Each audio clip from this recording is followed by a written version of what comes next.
ጋይስ ልጅቷ ስሟን ጻፉ። ስሟ ስለጠፋብኝ ነው ስሟን። የሚስ ኢትዮጵያ አንደኛ ወጣችሁ ልጅ ለአንቺ መጽናናት እመኛለሁ። እግዚአብሔር ያበርታችሁ። ሩት ሚስ ሩት ለአንቺ ለቤተሰቦችም ለአባትሽም ለእህትሽም ለወንድሞችሽም ለእናትሽም መጽናናት እመኛለሁ። የኔ እናት እግዚአብሔር ከፍ ሊያደርግ ሲል የሚፈትንሽ በራስሽ ወላጅ ነው፣ በራስሽ ሰው ነው፣ ባመናችሁት ነው። ይሄ ደግሞ የሁሉም የሰው ልጅ ህይወት ተሞክሮ ነው። እግዚአብሔር ከፍ አደረገኝ ስትይ ከፍታሽን ሊቀሙሽ የሚመጡ ሰዎች አሉ።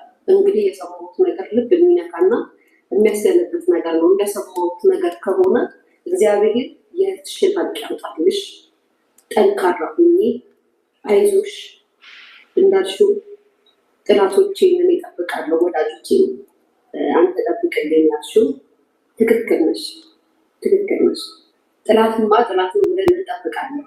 ወዳጆቻችንን ግን መጠበቅ ይከብዳል፣ ይከብዳል። ወዳጆቻችን ጋይስ ትናንትና እኔ ቪዲዮ እየሰራው እንደዚህ ብዬ ነበራ።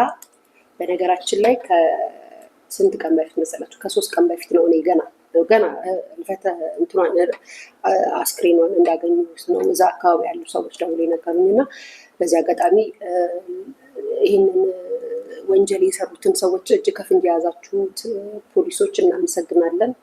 በእውነት ልትመሰገኑ ይገባል። ወዲያው ስለሆነ ያገኛችኋቸው። በጣም ነው የሚገርማችሁ ጋይስ።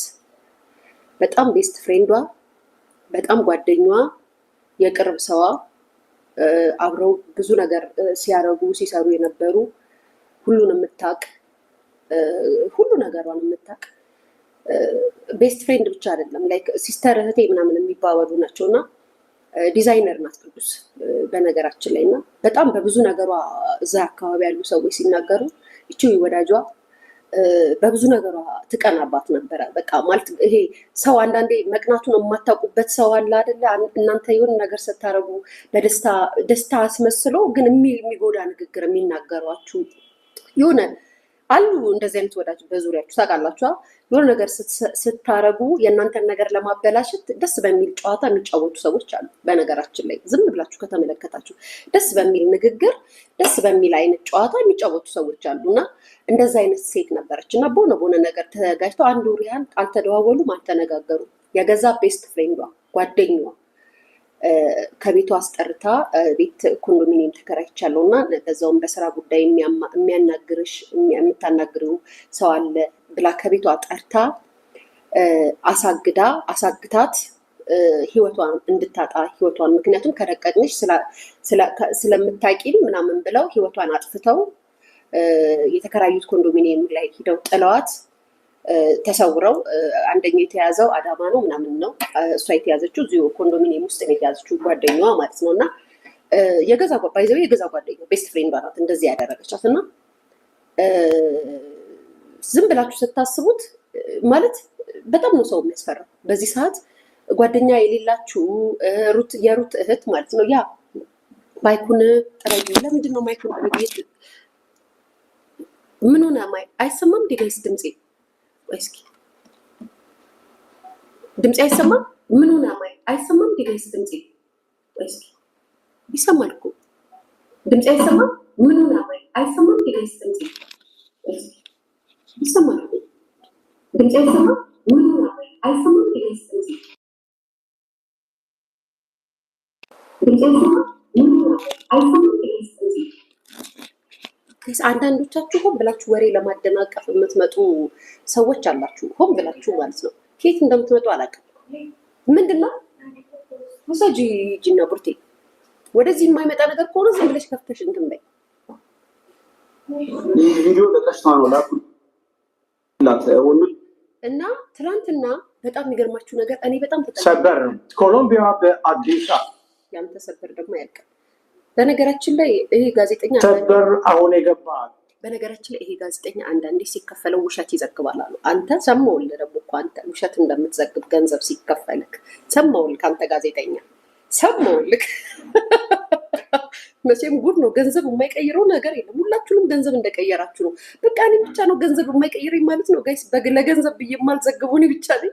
ይገርማል። ራሴ ዘግቤው ሰርቼ በሀቄ ነው የሚቀበለው። በገንዘብ እኔ አልቀበልም። ሀቅ ሰማሁልክ ከባድ ነገሮችን ሰማሁልክ። አይስዌር ጋድ ተከፍሎ እንደምትዋሽ ማለት ነው። እሺ ስሙ። ከሚስ ወርልድ ኢትዮጵያ እህት ግድያ ጋር በተያያዘ ያልተጠበቁ ሁለት ሰበር አሁን የገባ ከሚስ ወርልድ ኢትዮጵያ እህት ግድያ ጋር በተያያዘ ያልተጠበቁ ሁለት ሰዎች በቁጥጥር ስር ዋሉ። ፎቶግራፋቸው ሁሉ ነገር እጃችን ገብቷል። ዝርዝሩን እንደሚከተለው አቀርብላችኋለሁ። ሁላችሁም እስከ መጨረሻው ተከታተሉት። ነገሩ ደግሞ ጓደኛዋ ስታስፈራ ጋይስ አይጠመጎጥ ነው የምትመስሉኝ ያለቻ ጋይስ ስትጨቅ የሰው ነፍስ የሚወስዱ ሰዎች ፊታቸው ያስታውቃል አሉ። እውነት ነው ለካስ ጋይስ መሬምን ፊልም ነው የሚመስለው። ወዳጅ ከለላ መሸሸጊያ ይሆናል ተብሎ ይታሰባል። ለዲዛይነር ቅዱሳን ይርጋለም ግን ወዳጅነት የሞቶ ትምህርት ሆኖ አረፈው።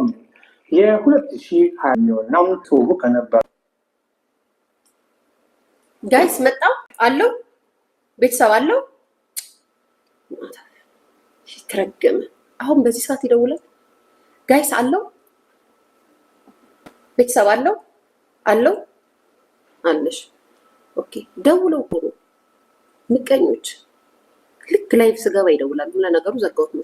ሞዴሊንግ ዓለም ውስጥ ስኬትን ከምትመኘውና ከእህቷ ጋርም የትምህርት ቤት ትውውቅ ከነበራት ቅድስት ሙሉቀን ጋር የጠበቀ ጓደኝነት ነበራትም። ሆኖም ከዚህ ጓደኝነት ጀርባ ጥልቅ የሆነ ምቀኝነትና አደገኛ ሴራ ተሸሽጎ ነበረ። ሁሉም ነገር የተጀመረው ዓርብ ዕለት በተደረገ አንድ የስልክ ጥሪ ነው። ለአንድ ዓመት ያህል ተጠፋፍታ የነበረችው ቅድስት የናፍቆት በሚመስል የጓደኝነት መንፈስ ለቅዱሳን ደወለችም። አዲስ ኮንዶሚኒየም ተከራይቻለሁ፣ መተሽ ቤቴን እይልኝ፣ ደግሞ የማገናኝሽ አዲስ የስራ እድል አለ በማለት የጓደኛዋ ልብ አባበለች። በጓደኛዋ ላይ አንዳችም ክፋት ያልጠረጠረችው ቅዱሳን ሜክሲኮ አካባቢ ተገናኝተው አብረው ወደ ኮየ ፈጬ ኮንዶሚኒየም አመሩ። ቅዱሳን የጓደኛዋን አዲስ ሕይወት ለማየት በደስታ ስትጓዝ እየሄደች ያለችው ግን ወደ ራሷ የሞት ቀጠሮ ነበረ። ኮየ ፈጬ አዲሱ ኮንዶሚኒየም ደጃፍ ለደረሰው ወደ ቤት ሲገቡ የነበረው ወዳጃዊ ድባብ ቅጽበታዊ በሆነ ሽብር ተተካ። ቤት ውስጥ አጥፍቶ ይጠብቅ የነበረው የቅድስት ፍቅረኛ ደሳለኝ ቅዱሳን ድምጿን አውጥታ እንኳን እርዳታ እንዳጣራ አፍነው አሰራትም። ያመነቻት ጓደኛዋ እጅ ከፍንጅ ለሞት አሳልፋ ሰጠቻትም። አጋሾቹ ወዲያውኑ የሟች ቤተሰቦች ጋር በመደወል የ2 ሚሊዮን ብር ቤዛ ጠየቁም። የቤተሰብ ልብ በጭንቀት እየመታ የድርድር ሀሳቦች ሲለዋወጡም አጋቾች አንድ ዘግናኝ እውነት ተገነዘቡ። የጠየቁትን ገንዘብ ቢያገኙ እንኳን ሟች በቅርበት እንደምታውቃቸው ነገ ሚስጥራቸውን አሳልፋ እንደምትሰጣቸው አሰቡ። ፍርሃትና ምቀኝነት ያደነደው ልባቸው እዚያው ዓርብ ዕለት ጭካኔ የተሞላበት ውሳኔ ላይ ደረሰ። የቅዱሳንን ሕይወት በአሰቃቂ ሁኔታ አጠፉን። አስከሬኗንም ማንም እንዳያገኘው በሚል እዛው አካባቢ በተከራዩበት ሌላ ተጨማሪ ኮንዶሚኒየም ውስጥ ደበቁትም። ይሁን እንጂ የፈጸሙት ግፍ በጨለማ ሊቀበር አልቻለም። ፖሊስ ባደረገው አፋጣኝና የተቀናጀ ክትትል ዋነኛ ተጠርጣሪዋ ቅድስት አዲስ አበባም ከተማ ውስጥ ጎተራ አካባቢ በቁጥጥር ስር ዋለችም። የወንጀሉ ተባባሪ ተብሎ የተጠረጠረው ደሳለኝ ደግሞ ሁኔታው ሲከፋበት ለማምለጥ ሞክሮ አዳማ ከተማ ውስጥ ተደብቆ እያለ በፖሊስ መረብ ውስጥ ወደቀ። በአጠቃላይ ከጉዳዩ ጋር በተያያዙ 8 ሰዎች ለታሰሩ ዘሀበሻ ሰምቷል። ዋነኛ ጠርጣሪዎቹም ወንጀሉን መፈጸማቸውን አምነው እንዴት እንግዲህ ጋይስ ዜናውን ትላንትና እኔ መናገር አልፈልግም ፖሊስ መግለጫ ካልሰጠበት ምናምን ብያልኩት፣ ያ የፖሊስ ስራ ስለሆነ ፖሊስ መግለጫውን አደባባይ ሲያወጣው ደግሞ እኛ እናወራበታለን በደንብ ማለት ነው። እና እቺ ጓደኛዋ በጣም ነበረ የምትቀናባት አብረው በነበሩበት ሰዓት ማለት ነው። በብዙ ነገር በማይባል ነገሮች ትመጣባታለች እና ይሄ ያደነቀቻት ያበረታታቻት ትመስላለች፣ ግን ጥላቷ ናት። አሁን ላይ ነው ባይዘዌስ ነገሮች ካለፉ በኋላ ነው አይናችሁን ግልጥ አድርጋችሁ የሚገባችሁ እና ቤተሰቦቿ እህቷም የገባት አሁን ነው። በዛ ላይ እህቷ የስኬት ማማ ላይ ሚስ ኢትዮጵያ ሆናለች። አሁን ደግሞ ከ15 ቀን በኋላ ኢትዮጵያን ወክላ ልትወዳደር ትወጣለች እህቷ ሩታ ማለት ነው። አሁን ከ15 ቀን በኋላ ውድድር አላት አሉ ከአገር ልትወጣ ነው። ያንን ሁሉ ታርጌት ሰርተው ነው እንደዚህ ያደረጓት ማለት ነው። አያችሁ ጋይስ። ታዲያ ጥላት ከሩቅ ይመጣል ነው የሚባለው ከቅርቡ ይመጣል ነው የሚባለው? ጥላቶቻችሁ የቅርብ ሰው ናቸው ወይንስ የሩቅ ሰዎች ናቸው? የሩቅ ሰዎች እኮ ጥላት ቢሆኑ ራሱ ማለት ነው ስለእናንተ ሊጠይቁ ይችላሉ፣ የሆነ ነገር ሊሉ ይችላሉ እንጂ ያን ያህል እንትን ኑሯቸውም ሊያደርጉት አይችሉም። የቅርብ ሰው ነው ጥላት ጋይስ። በዚህ ዘመን እንዴት ነው ጓደኛ አምናችሁ የምትይዙት?